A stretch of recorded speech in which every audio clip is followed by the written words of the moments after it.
جب اس نے ان کو چھوڑ دیا، وما یعبدون من دون اللہ، اور جو وہ عبادت کرتے تھے اس کے سوا، اللہ کے سوا۔ اب دیکھ لیں سارا مضمون مستقل جدائی کا ہے۔ وہ سلام جو تھا وہ جدائی کا سلام تھا، اور ملیہ مراد کہ اب تو بس میرے سامنے آنا، مجھے عمر بھر کے لیے چھوڑ دے۔ ان کو بھی چھوڑا جو عبادت کرتے تھے، جن کی ان بتوں سے بھی پیٹھ پھیر لی۔ جب ہجرت کی ہے تب حضرت اسحاق اور یعقوب پیدا ہوئے ہیں، تو صاف پتہ چل رہا ہے اس کے بعد ملاقاتیں بند ہو گئی ہیں پھر۔ وَكُلًّا جَعَلْنَا نَبِيًّا، اور سب کو ہم نے نبی بنایا۔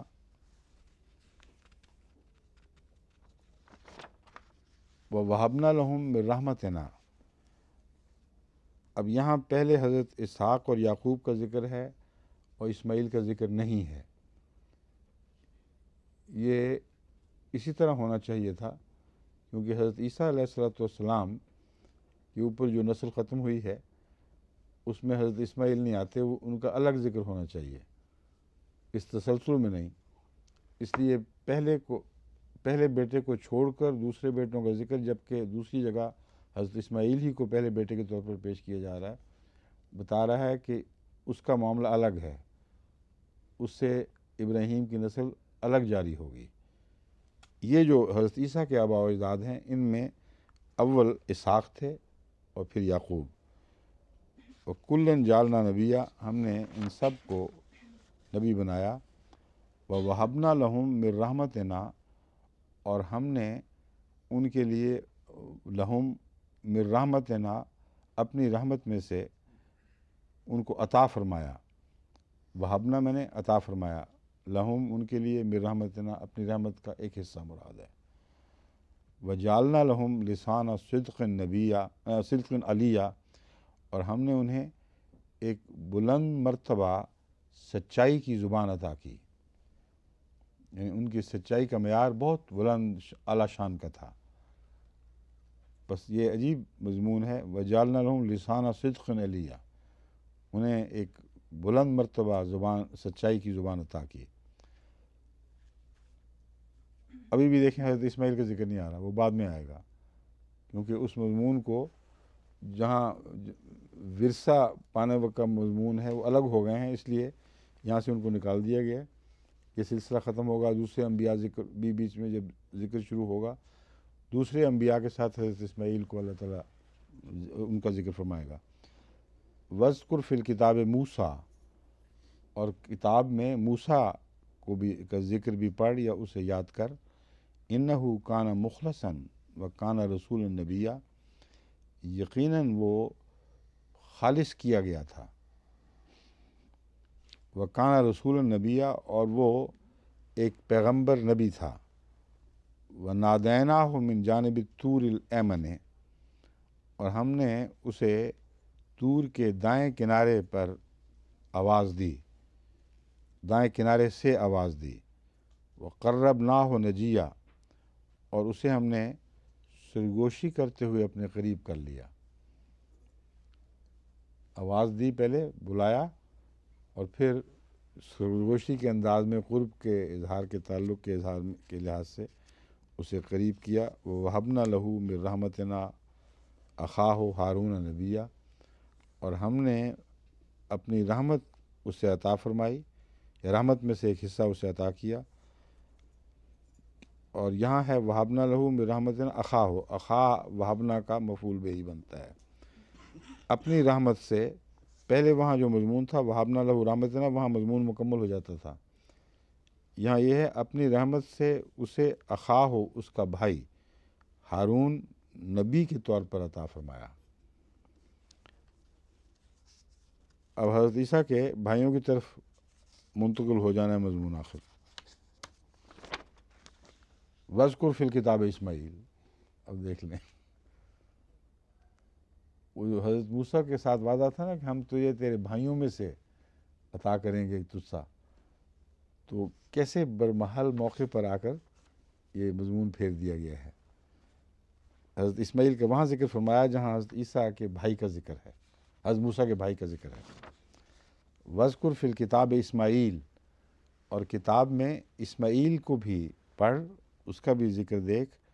انہو کان صادق الوعد، وہ وعدے کا سچا تھا۔ وہ کان رسول النبیہ، اور وہ نبی، رسول نبی تھا، یعنی پیغمبر اور نبی۔ رسول میں نے جو خدا کی طرف سے آ کے رسالت کرے، پیغام دے، نبی جو دنیا کو خبریں دے۔ تو ایک ہی وجود کے دو مختلف نام، ان صفاتی نام ہیں۔ رسول بحیثیت خدا کا نمائندہ اور پیغمبر، اور نبی اس حیثیت سے کہ وہ آئندہ کی خبریں دیتا ہے۔ وَكَانَ يَأْمُرُ أَهْلَهُ بِالصَّلَاةِ وَالزَّكَاةِ، اور وہ اپنے اہل کو صلاۃ اور زکوٰۃ کا حکم دیا کرتا تھا۔ وَكَانَ عِندَ رَبِّهِ مَرْضِيًّا، اور وہ اپنے رب کے حضور بہت ہی پسندیدہ تھا۔ وَاذْكُرْ فِي الْكِتَابِ ادریس، اب حضرت عیسیٰ علیہ السلام کا تذکرہ نسلاً مکمل فرمانے کے بعد اسماعیل کی بات شروع ہوئی ہے، تو دیگر انبیاء جو رسول اللہ صلی اللہ علیہ وسلم اور حضرت اسماعیل کے درمیان ہیں ان کا بھی ذکر فرمایا۔ اور ادریس کا ذکر پڑھ، انہو کان صدیق نبیہ، وہ بھی یقیناً سچا نبی تھا۔ ورفعناہ مکانا علیہ، اور ہم نے اسے ایک بلند مقام پر فائز فرمایا۔ اور یہ جو حضرت ادریس کے متعلق معاملات ہیں، ان کی تشخیص کب تعیین کے کب ہوئے تھے، کیا واقعہ گزرا ہے، خصوصیت سے حضرت ادریس کے متعلق کیوں ذکر فرمایا گیا ہے کہ اسے ہم نے اونچے مکان کی طرف اٹھایا۔ اور جہاں تک بائبل کا ذکر تعلق ہے، الیاس نبی کے اوپر اٹھائے جانے کا ذکر ملتا ہے۔ تو ادریس کیا الیاسی کا دوسرا نام ہے، جسے یا ادریس ایک الگ نبی ہیں؟ اس کے متعلق مفسرین نے بہت کچھ لکھا ہوا ہے۔ بہت ہیں جو حضرت ادریس کو الگ نبی کے طور پر ہی شمار کرتے ہیں، اور یہ بھی یقین کرتے ہیں کہ یہ آسمان پر واقعتاً اٹھائے گئے تھے۔ اور مولوی اکثر جب حضرت عیسیٰ علیہ السلام کے متعلق ہم گفتگو کرتے ہیں کہ کون سا آسمان کہاں چلے گئے، اور رفع کا مطلب جسمانی نہیں بلکہ روحانی ہوتا ہے، تو وہاں وہ یہ آیت اپنی تائید میں پیش کرتے ہیں، وَاذْكُرْ فِي الْكِتَابِ ادریس اِنَّهُ كَانَ صِدِّيقًا نَبِيًّا وَرَفَعْنَاهُ مَكَانًا عَلِيًّا، ہم نے اسے اونچے مقام کی طرف اٹھا لیا۔ یہ بحث رفعنا کا یہاں کیا معنی ہے اور مکان کون سا ہے، یہ تو کچھ تاریخ سے بھی تعلق رکھتی ہے۔ اس کا جائزہ لینا چاہیے کہ حضرت ادریس علیہ السلام کو کیوں خصوصیت سے ان لوگوں میں شامل فرمایا۔ لیکن مولوی کا جواب تو بڑا واضح ہے کہ اگر ان کو اٹھایا تھا تو اترے کیوں نہیں ابھی تک، اور اترے نہیں تو امت محمدیہ میں ان کے اترنے کا ذکر نہیں، اور جو ایسا چڑھ گیا کہ واپس ہی نہ آئے اسی کو مرنا کہتے ہیں،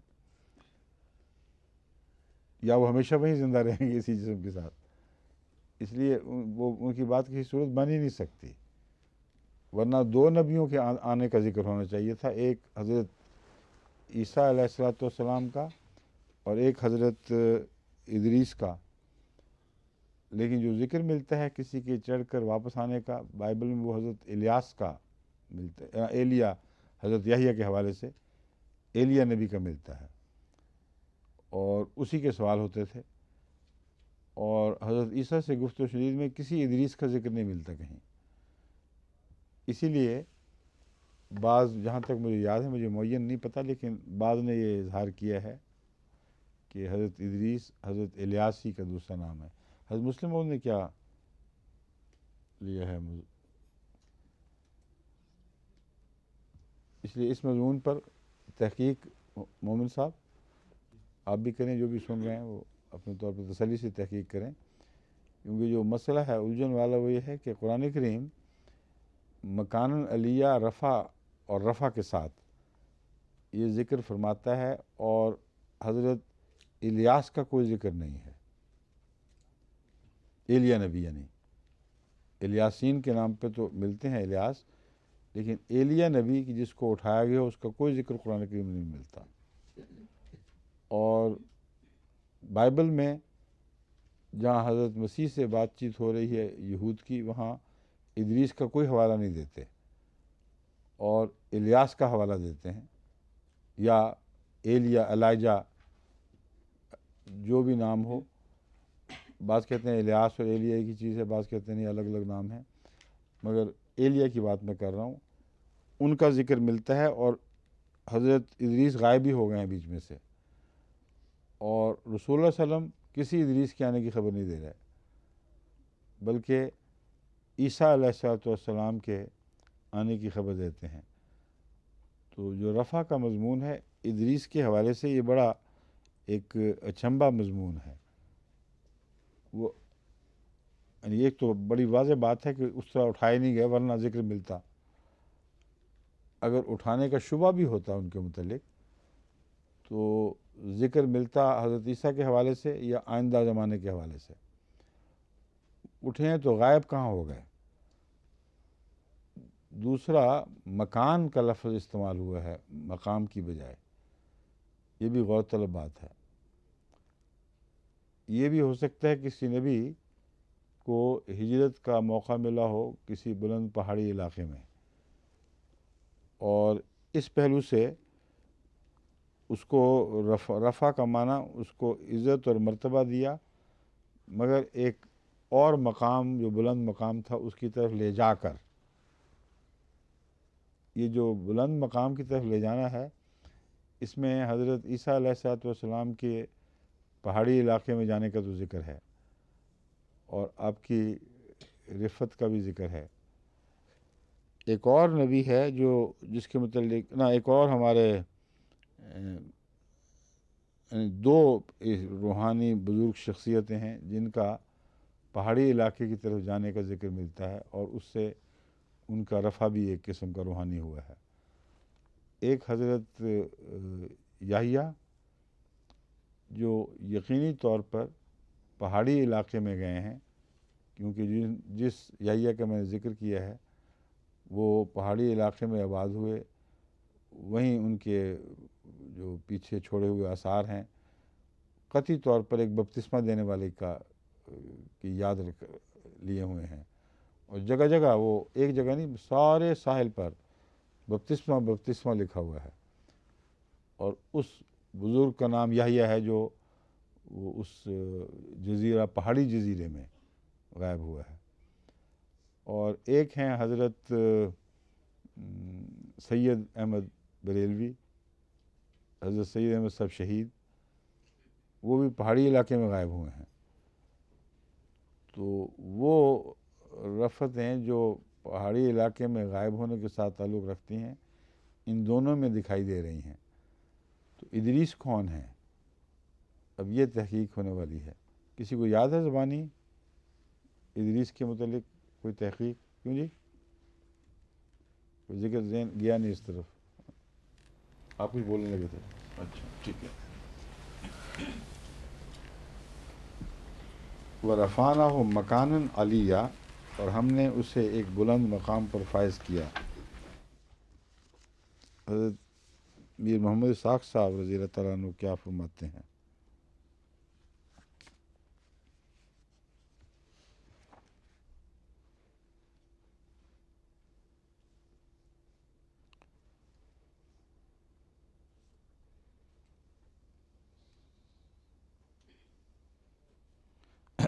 اب یہاں حضرت میر صاحب نے مرتبہ بلند پر ترجمہ کیا ہے۔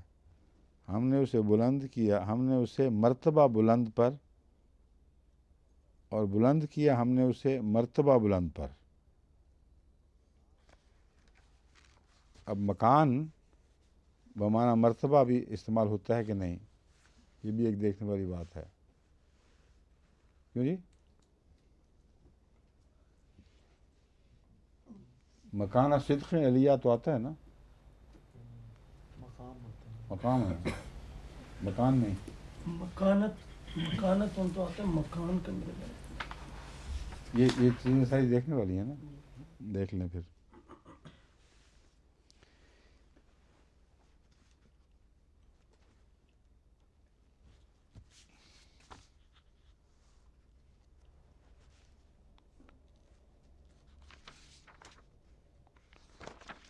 تلکل جنت التی نورث من عبادنا من کان تقیہ. یہاں سے پڑھنا ہے؟ نہیں 58 کے بعد. ہاں وہ دوسرا صفحہ تھا.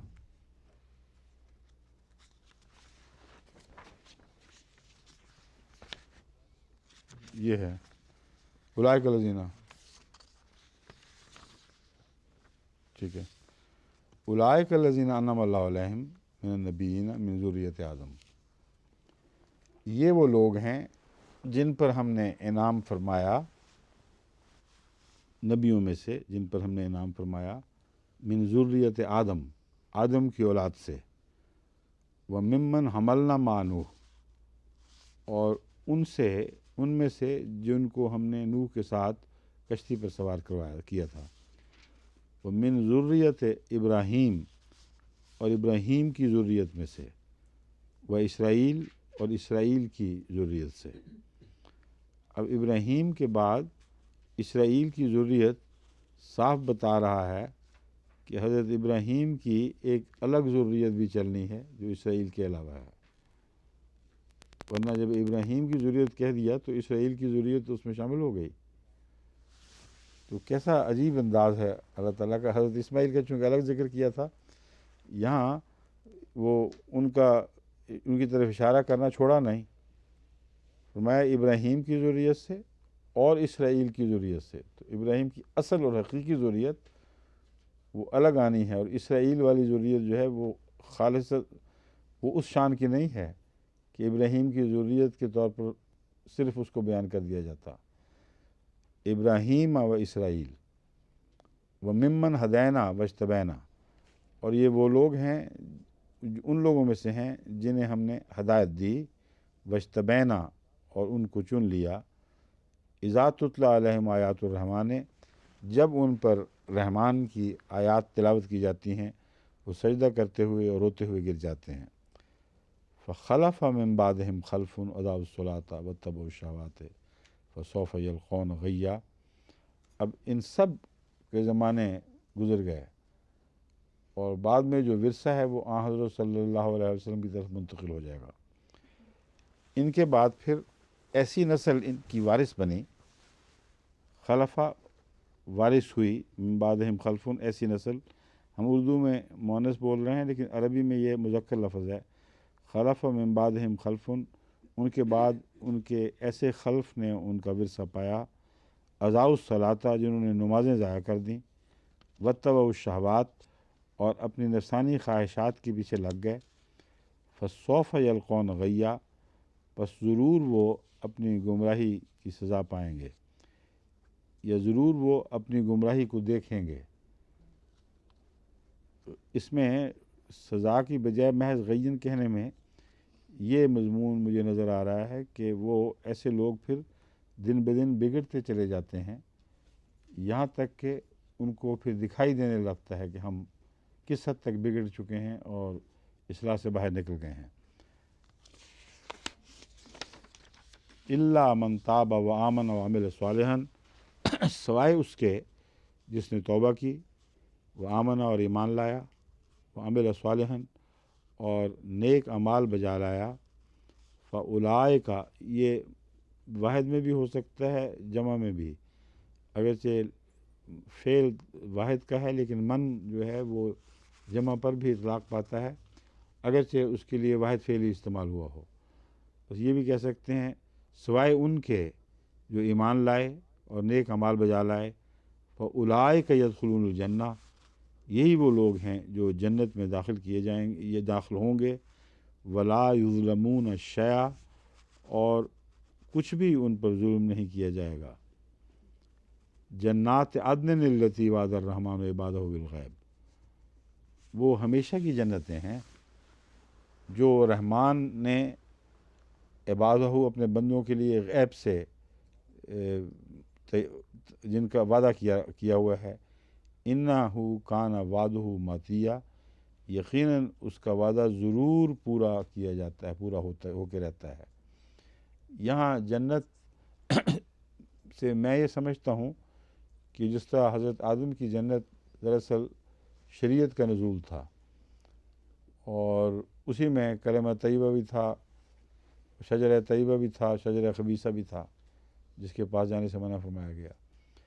اب یہ آخری جنت جو ہے یہ قیامت کی جنت تو ہوگی ہی، لیکن یہاں رسول اللہ صلی اللہ علیہ وسلم کی جو آخری شریعت نازل ہوئی ہے اور جس جنت میں پھر ان کے سارے وارثوں کو بلایا جائے گا جو پہلے نبی گزر گئے تھے، جو ان میں سے نیک اعمال ہوں گے، جو مخلص ہوں گے، ان کو توفیق ملے گی کہ وہ رسول اللہ صلی اللہ علیہ وسلم کی اس آخری جنت میں داخل ہوں، کیونکہ جنات عدن التی وعد الرحمن عبادہ بالغیب، اس نے وہ رحمان جس نے اپنے بندوں سے غیب سے وعدہ کر رکھا تھا کہ یہ جنت ضرور دنیا میں آئے گی، انہ کان وعدہ ماتیہ، وہ اس میں ماتیہ میں نے پورا ہو کر رہنے والا، یہ وہ وعدہ ہے جس نے لازماً پورا ہونا تھا یا پورا ہو کر رہے گا۔ لا یسمعون فیہا لغوا الا سلاما، اس میں وہ کوئی لغو چیز نہیں دیکھیں گے یا سنیں گے الا سلاما، سوائے سلام کے۔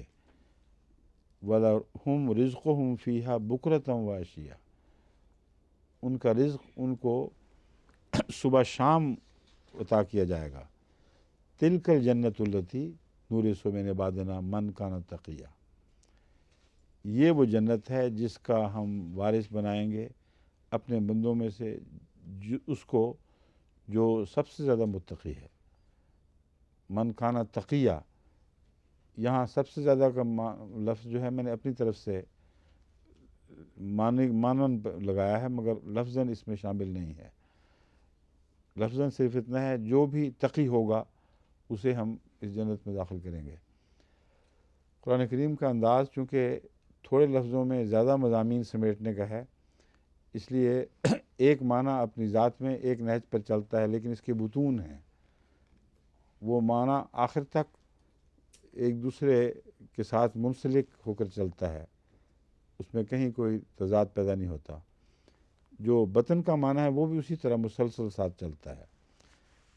تو میرے نزدیک ظاہری معنی اس جنت کا ہے جس کو ہم جنت جانتے ہیں، معروف جنت ہے، اور بطن کا معنی اس جنت کا ہے جو شریعت کی جنت ہے، جو رسول اللہ صلی اللہ علیہ وسلم کے ساتھ آئے گی اور وہ اس دفعہ دائمی ہوگی، اس کی صف نہیں لپیٹی جائے گی۔ اس جنت میں سلام، جو خالص مضمون ہے سلام کا، ہے حتیٰ مطلع الفجر میں جو سلام کا ذکر ہے وہ سلام ہے، یعنی باطنی معنوں کے لحاظ سے۔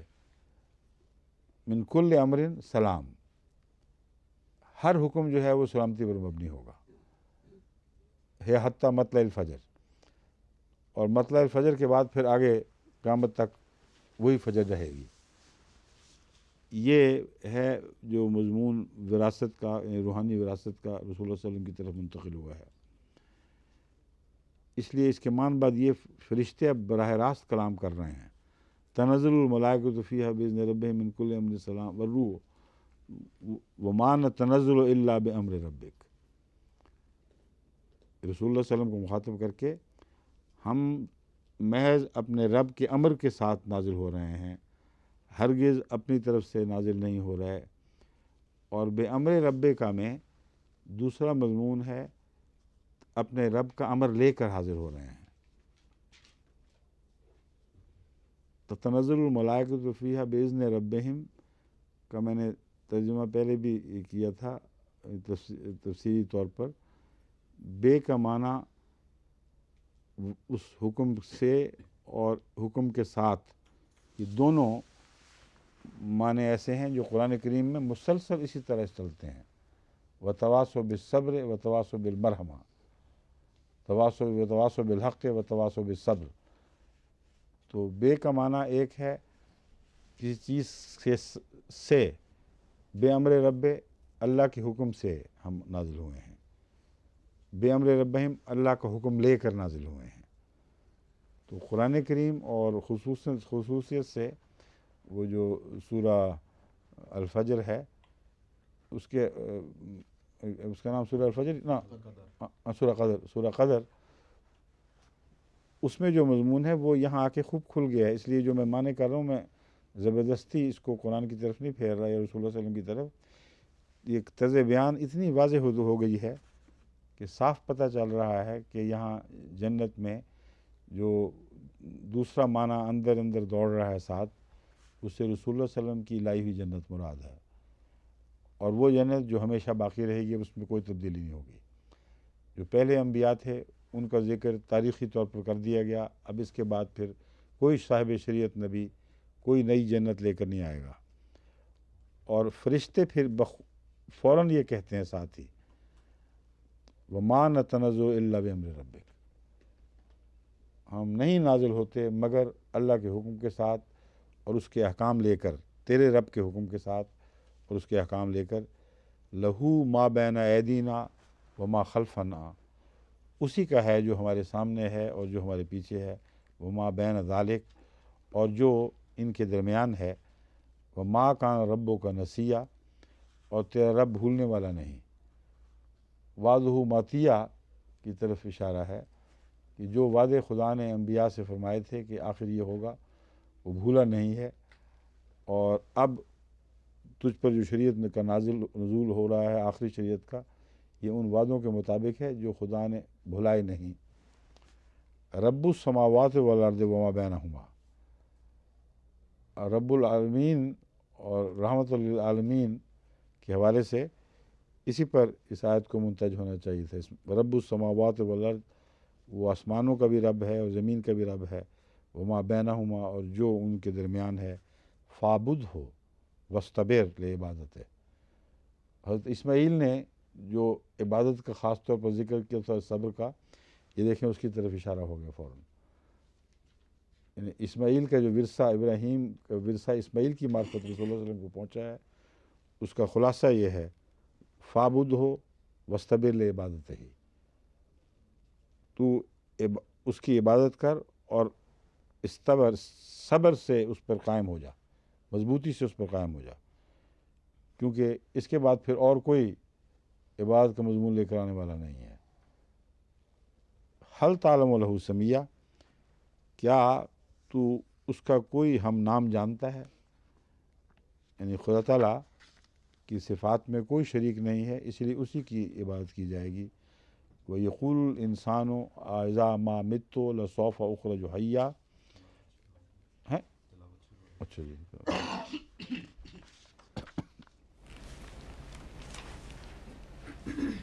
چند منٹ رہ گئے ہیں، میرا خیال ہے کوئی بات کسی نے پوچھنی ہے، کوئی ذکر تو وہ چھیڑ لے تلاوت۔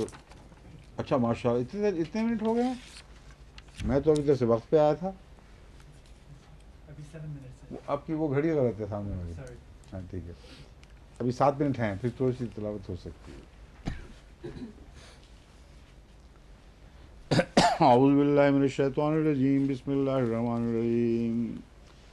وَيَقُولُ الْإِنسَانُ أَإِذَا مَا مِتُّ لَسَوْفَ أُخْرَجُ حَيًّا أَوَلَا يَذْكُرُ الْإِنسَانُ أَنَّا خَلَقْنَاهُ مِنْ قَبْلُ وَلَمْ يَكُ شَيْئًا فَوَرَبِّكَ لَنَحْشُرَنَّهُمْ وَالشَّيَاطِينَ ثُمَّ لَنُحْضِرَنَّهُمْ حَوْلَ جَهَنَّمَ جِثِيًّا ثُمَّ لَنَنزِعَنَّ مِنْ كُلِّ شِيَّةٍ أَيُّهُمْ أَشَدُّ عَلَى الرَّحْمَنِ عِتِيًّا ثُمَّ لَنَحْنُ أَعْلَمُ بِالَّذِينَ هُمْ أَوْلَىٰ بِهَا صِلِيًّا وَإِن مِّنكُمْ إِلَّا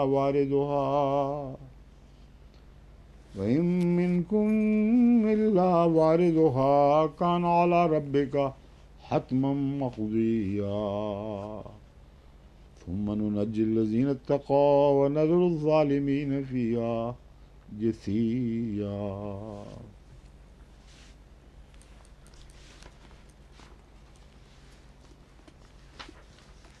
ایک مضمون یہاں ختم ہو جاتا ہے، اس لیے یہاں تک چلتے ہیں۔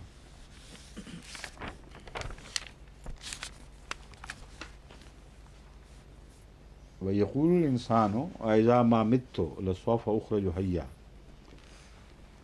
انسان یہ کہتا ہے کہ کیا جب میں مر جاؤں گا، اذا ما مت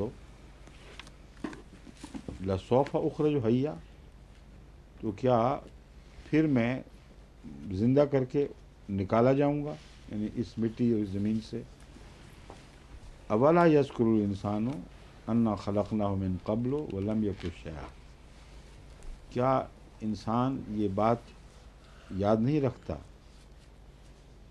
کہ ہم نے اسے پیدا فرمایا من قبل، اس سے پہلے، ولم یک شیئا، جبکہ وہ کچھ بھی چیز نہیں تھا۔ تو اگر عدم سے وجود اور پھر وجود سے انسان تک کی تکمیل کے سارے مراحل خدا تعالیٰ نے طے فرمائے، تو یہ جو مرنے کے بعد جی اٹھنے کا مضمون ہے، یہ تو بہت ہی آسان ہو جاتا ہے، کیونکہ کچھ بھی نہ ہو، مادہ بنایا جائے، پھر اس میں زندگی پیدا کی جائے، پھر اس کی ترقی دیتے دیتے انسان تک پہنچا دیا جائے۔ عجیب پاگل آدمی ہے کہ اس پر تعجب نہیں کرتا، اور یہ جو مر جائے گا یہ پھر بھی کچھ چھوڑ کے مرے گا، اس کی کچھ باقیات ہوں گی، اس سے دوبارہ بنا لینا تو کوئی چیز ہی نہیں اس خالق کے لیے جس نے عدم سے پیدا کیا ہے۔ اور عدم سے پیدا کرنے کا مضمون یہ بھی بتا رہا ہے کہ خالق ضروری ہے، کیونکہ انسان خود بخود عدم سے پیدا نہیں ہوا، اور مادہ بھی خود بخود عدم سے پیدا نہیں ہو سکتا۔ اور اس کے متعلق تو اب بہت سے جو سائنس کے ترقی یافتہ موجودہ دور کے مسائل ہیں، ان میں ایک یہ مسئلہ بھی باقاعدہ ایک اہمیت اختیار کر چکا ہے کہ مادہ از خود پیدا ہو سکتا تھا کہ نہیں، مادہ ازل سے ہے کہ نہیں، جس کی ایک عمر معین ہے وہ ازل سے ہو ہی نہیں سکتا، کیونکہ اگر یہ ثابت ہو گیا، جیسا کہ اب ثابت ہو چکا ہے، کہ مادے کی ایک عمر معین ہے، وہ ختم ہوگا اس عمر کے بعد، تو اگر ازل سے تھا تو اس کو ختم ہوئے ہوئے بھی ازل ہو جانی چاہیے تھی، یعنی ازل کا چونکہ دوسرا کنارہ نہیں ہے، اس لیے یہ ایک ایسا معمہ ہے جو حل ہو ہی نہیں سکتا، کیونکہ اگر یہ خود بخود پیدا ہوا تھا تو اس سے خود بخود مر جانا چاہیے تھا آج سے ازل تک سے پہلے، جس کا مطلب ہے کہ اس کو کہیں آپ پکڑ ہی نہیں سکتے کہ کہاں ہے، یہ پیچھے ہٹتا چلا جائے گا، جتنا مرضی اس کا تعاقب کریں، جہاں بھی پہنچیں گے اس سے پہلے اگر ارب ہا سال بھی ہوں تو وہاں وہ ختم ہوگا، تو اس سے پہلے پھر کیا تھا؟ اس لیے ازل کا مسئلہ ایسا ہے جو ناممکن بنا دیتا ہے مادے کے خود بخود ہونے کو۔ اگر یہ ہمیشہ کے لیے رہتا یا سائنسی نقطہ نگاہ سے اس کا رہنا ممکن ہوتا تو پھر اس کے ازل سے ہونے کا تصور کا امکان تھا۔ اب تو اس کا کوئی سوال ہی نہیں رہا، کیونکہ وہ زمانے لگ گئے جب سائنسدان سمجھتے تھے کہ مادہ ہمیشہ سے ہے۔ اب مادہ کی موت اور مادے کے ختم ہونے کا اور کائنات کے گھلتے گھلتے غائب ہو جانے کا جو تصور ہے، یہ اب تصور نہیں رہا، ایک قانون کے طور پر نکلا ہے، اور میتھمیٹیکلی یہ ثابت کر چکے ہیں کہ اس کائنات میں ابد نہیں ہے، بس جسے ابد نہیں اسے ازل بھی نہیں۔ یہ لمبی بحث ہے، مگر میں آپ کو مختصراً اشارہ کر رہا ہوں، یہ خدا تعالیٰ کی دلیل کا مرکزی حصہ ہے کہ جب تو پیدا ہوا ہے عدم سے اور بول رہا ہے تو ہے کیا چیز؟ خود بخود کیسے پیدا ہو گیا تھا؟ اس لیے لازماً کسی خالق نے پیدا کیا ہے، اور جو عدم سے تجھے پیدا کر سکتا ہے وہ تجھ سے آگے تیرے جیسا کوئی اور کوئی نہیں بنا سکتا۔ اس لیے جو جی اٹھنے کی دلیل ہے وہ تو بالکل ہی لغو اور بے حقیقت ہے۔ فوربک، اے محمد رسول اللہ، تیرے رب کی قسم، لناشرنہم، ہم انہیں ضرور اکٹھا کریں گے، والشیاطین، اور شیطانوں کو بھی، ثم لنحضرنہم حول جہنم جثیا، اور پھر ہم حاضر کریں گے ان کو جہنم کے گرد گھٹنوں کے بل گرے ہوئے، ثم لننزعن من کل شیعۃ ایہم اشد علی الرحمن عتیا، پھر ہم چھانٹ کر ان میں سے ان کے ہر گروہ میں سے نکالیں گے۔ ان میں سب سے زیادہ رحمان کے خلاف بغاوت میں سخت کون تھا؟ سب سے زیادہ سخت کون تھا بغاوت میں رحمان کے خلاف؟ ثم لنحن اعلم بالذین هم اولی بہا صلیہ، پھر ہم سب سے زیادہ جانتے ہیں کہ بالذین هم اولی بہا صلیہ، کہ ان میں سب سے زیادہ جلائے جانے کا مستحق اور سزاوار کون ہے۔ وَإِن مِّنکُمْ إِلَّا وَارِدُهَا، اور تم میں سے کوئی بھی نہیں ہے مگر وہ اس کے سامنے پیش کیا جائے گا۔ واردها مطلب اس جگہ پہنچے گا۔ کان علی رب کا حتم مقضیہ، یہ تیرے رب پر ایک طے شدہ حقیقت کے طور پر فرض معاملہ ہے۔ علی رب کا، تیرے رب پر گویا یہ فرض ہو چکا ہے، ایک ایسے فیصلے کی طرح جو طے شدہ ہے۔ ثم ننجی الذین اتقوا ونذر الظالمین فیہا جثیہ، پھر ہم ان لوگوں کو جنہوں نے تقوی اختیار کیا انہیں نجات بخشیں گے اور ظالموں کو وہاں گھٹنوں کے بل گرا ہوا چھوڑ دیں گے۔ یہ جو مضمون ہے یہ قابل توجہ اور قابل فہم ہے خاص طور پر، اس لیے باقی بات کل انشاءاللہ۔